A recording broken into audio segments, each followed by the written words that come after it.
आज हम लोग इस क्लास में रिलेशन का कुछ समस्या का समाधान करेंगे। तो प्रॉब्लम नंबर 1 यहाँ पर हम लिए हैं।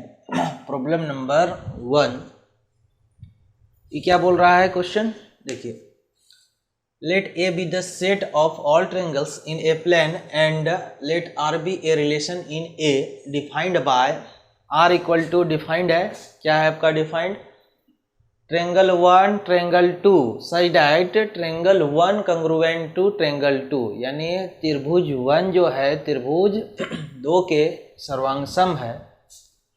तब हम लोग को क्या दर्शाना है, so that R is an equivalence relation in set ए।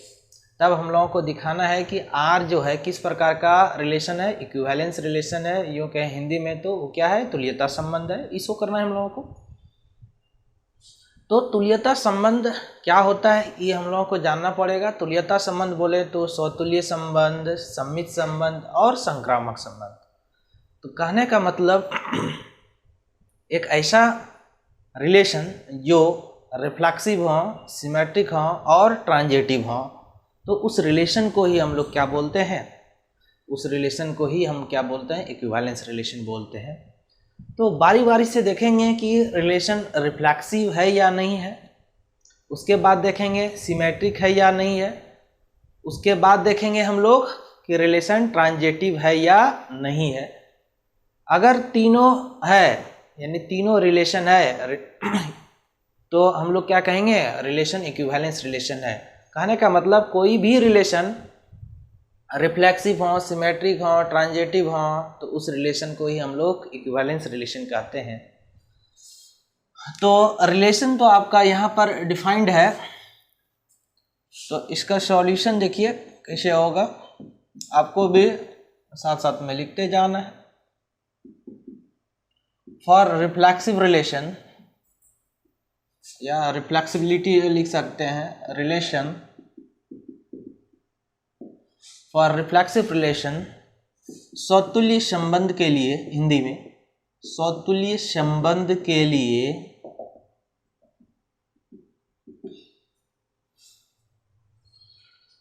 देखिए, सिंस आर डिफाइंड कैसे है, triangle 1 triangle 2 such that triangle 1 congruent to triangle 2, यानी त्रिभुज 1 जो है त्रिभुज 2 के सर्वांग है।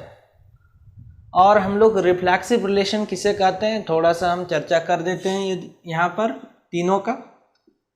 X X belongings to R, तब रिलेशन यानी for each X belongings to A बताए थे। अगर इस कंडीशन को फुलफिल करता है तब हम लोग क्या कहते हैं, रिलेशन रिफ्लेक्सिव है, स्वतुल्य संबंध है। कहने का मतलब समुच्चय ए का जितना भी अवयव है, जितना भी सदस्य है, यदि अपने आप से जुड़ा है तब उस रिलेशन को ही हम लोग क्या बोलते हैं, स्वतुल्य संबंध बोलते हैं, यानी रिफ्लेक्सिव रिलेशन बोलते हैं। तो सीधी सी ये बात इसमें याद रखिएगा रिफ्लेक्सिव रिलेशन के लिए कि सेट ए में जितना भी एलिमेंट है यदि अपने आप से रिलेटेड है तो हम लोग क्या कहेंगे, वो रिफ्लेक्सिव है। दूसरा में क्या था, if x y belongings to R this imply that y x belongings to R. हम याद करा दे रहे हैं for all x y belongings to set A. और तीसरा में है x y belongings to R and y z belongings to R. तो दोनों अगर गायब कर दे तो यहाँ पर x z belongings to R for all x y z belongings to set ए। तो एक्स वाई जेड जो यहाँ पर एलिमेंट ले रहे हैं वो कहाँ का एलिमेंट है, वो आपका सेट ए का एलिमेंट है। अगर इस कंडीशन को फुलफिल करता है, कहने का मतलब x y and y z कहाँ का सदस्य है, आर का सदस्य है, तो एक्स जेड भी कहाँ का सदस्य होना चाहिए, वो आर का ही सदस्य होना चाहिए, एलिमेंट होना चाहिए, तभी वो क्या होगा, ट्रांजिटिव रिलेशन होगा। तो मुझको उम्मीद है कि आप लोगों को याद हो गया होगा तीनों का डिफिनेशन कि रिफ्लेक्सिव रिलेशन क्या है, सिमेट्रिक रिलेशन क्या है, ट्रांजिटिव रिलेशन क्या है। जब तक आप डिफिनेशन पे पकड़ नहीं रखिएगा तब तक इस टाइप का समस्या का समाधान निकालने में आप असमर्थ रहेंगे। या आपको बहुत कठिनाई होगा। तो अगर रिलेशन आप लोगों को याद है, रिलेशन का डेफिनेशन याद है क्या है नहीं, तो बहुत ईजी है। अब यहाँ पर जो रिलेशन डिफाइंड है, रिलेशन क्या है आपका कंग्रुएंट का, कंग्रुएंट कहें तो सर्वांगसम। और पिछले क्लास में आप लोग जानते हैं कि कंग्रुएंट ट्रायंगल क्या होता है, और ये भी एक प्रॉपर्टी सीखे होंगे कि जितना भी ट्रायंगल होता है अपने आप का क्या होता है, वो कंग्रुएंट होता है, सर्वांगसम होता है। तो हम कह सकते हैं each triangle is congruent to itself. कहने का मतलब प्रत्येक त्रिभुज क्या है, अपने आप में क्या होता है, सर्वांगसम त्रिभुज होता है। तो यहाँ पर since each triangle is congruent to itself, प्रत्येक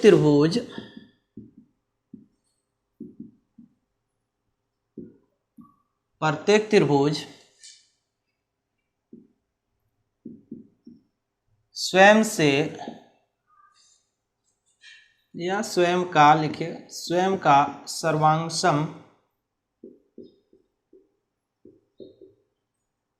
सर्वांगसम होता है। इसलिए क्या हो जाएगा,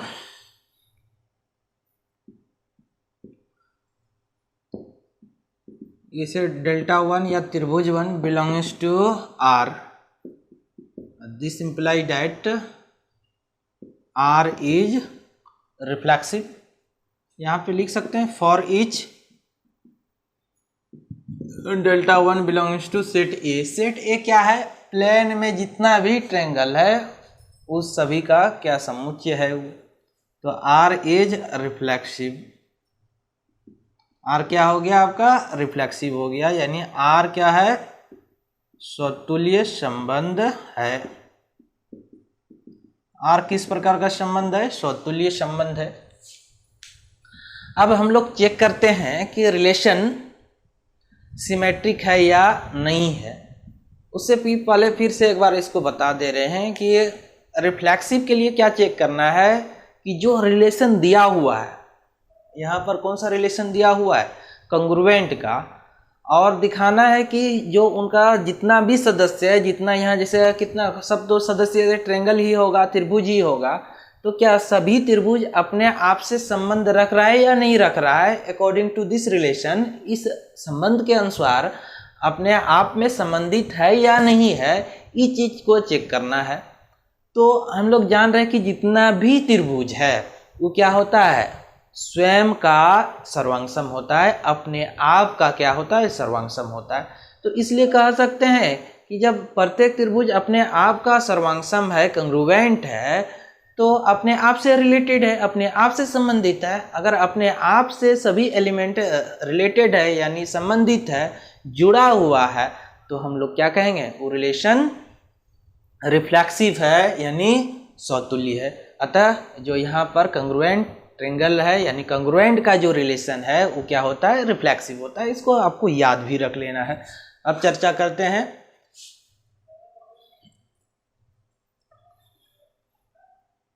for symmetric relation. For symmetric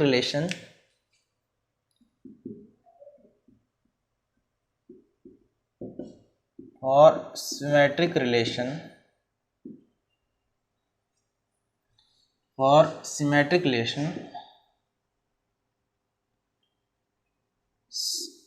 सममित संबंध के लिए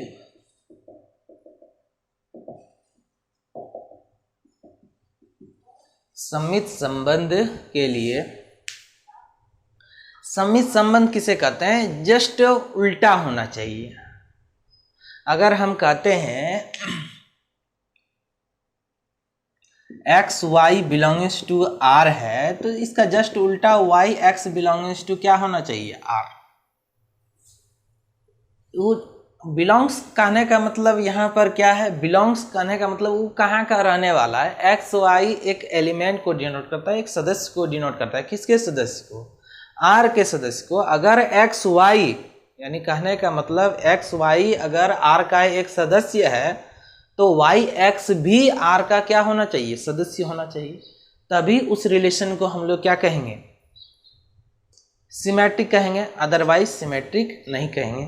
सिमेट्रिक का फिगर आप ऐसे भी देखे होंगे, अगर यहाँ पर देखें तो ये दोनों हाथ एक दूसरे का सिमेट्रिक है, सममित है, इसको अगर फोल्ड कर दें तो एक दूसरे को क्या करेगा, ढक लेगा, एक दूसरे को पूर्णतः ढक लेगा, तो ये इसके अबाउट क्या है, सिमेट्रिक है। तो यहाँ पर देखिए ये दोनों को अगर यहाँ पर ऐसे फोल्ड करेंगे तो एक दूसरे को ढक लेगा। तो कहने का मतलब इस टाइप का अगर कंडीशन आ जाए सभी के लिए, जितना भी एलिमेंट है आर में, फिर से बार बार बोल रहे हैं, आर का जितना भी एलिमेंट है, जितना भी सदस्य है, अगर इस टाइप के कंडीशन को फुलफिल कर रहा है तब वो क्या होगा, सिमेट्रिक होगा, अदरवाइज वो सिमेट्रिक रिलेशन नहीं होगा। अब जैसे अगर 1 2 है तो जस्ट उसका 2 1 होना चाहिए, अगर 1 3 है तो 3 1 होना चाहिए। तो यहाँ पर देखते हैं ऐसे, let x y belongs to set A and ये भी मान के चल रहे हैं कि एक्स वाई, एक्स वाई तो है ही नहीं, यहाँ पर डेल्टा 1 डेल्टा 2 है, तो delta 1 delta 2 belongs to set are.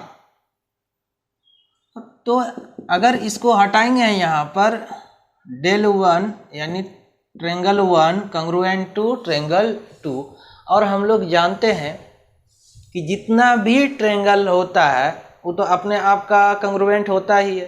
अब यहाँ पर हम थोड़ा लॉजिक लगा रहे हैं कि यदि डेल 1 डेल 2 का कंग्रुएंट है तो डेल 2 भी तो क्या होगा, डेल 1 का कंग्रुएंट होगा। कहने का मतलब रिलेशन को उल्टा या सीधा करें तो कोई फर्क नहीं पड़ने वाला है।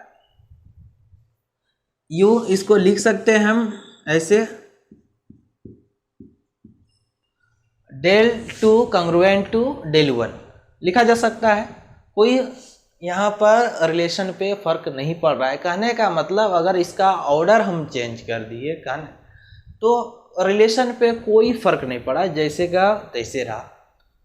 तो इसको हम लोग लिख सकते हैं यहाँ पर delta 2 delta 1 belongs to set R for all delta 1 delta 2 belongs to set A.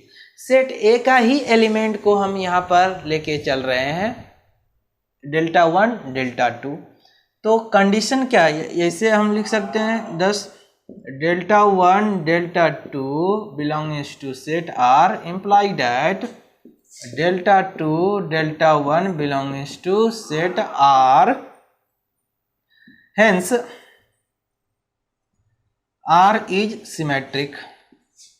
Are किस प्रकार का रिलेशन है, सिमेट्रिक रिलेशन है, R is symmetric relation.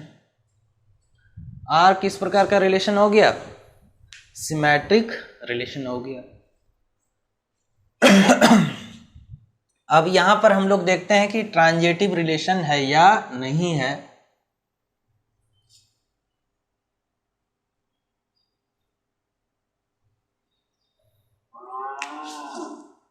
For transitive relation,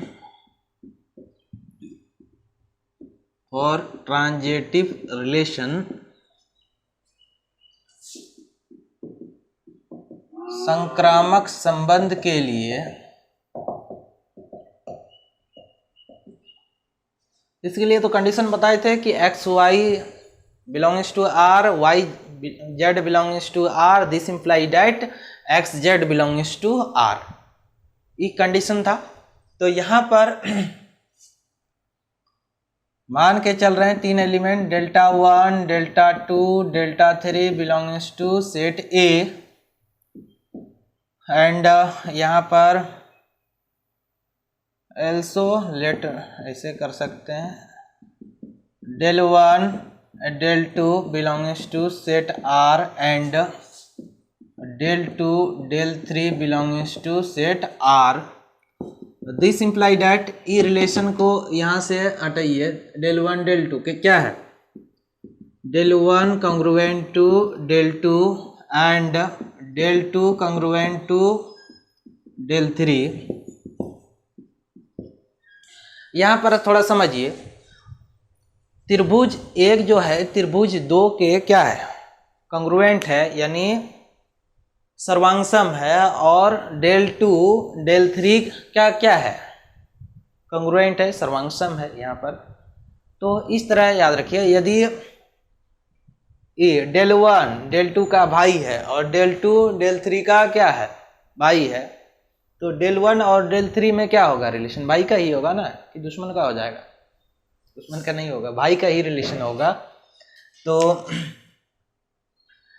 del 1 और del 3 भी क्या होगा, कंग्रुएंट होगा।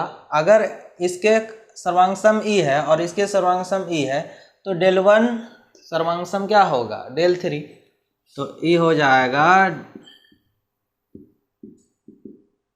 ऐसे। तो लिख सकते हैं therefore R is transitive, R क्या है, ट्रांजेटिव रिलेशन है।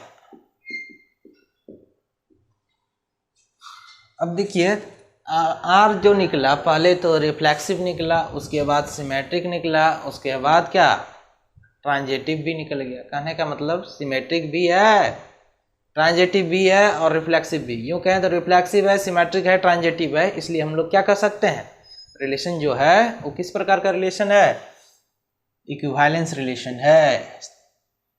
Since R is reflexive, symmetric and transitive, therefore R is an equivalence relation,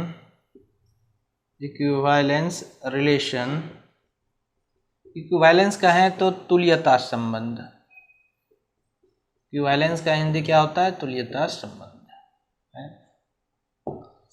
ऐसे ही आप लोगों को सॉल्व करना है।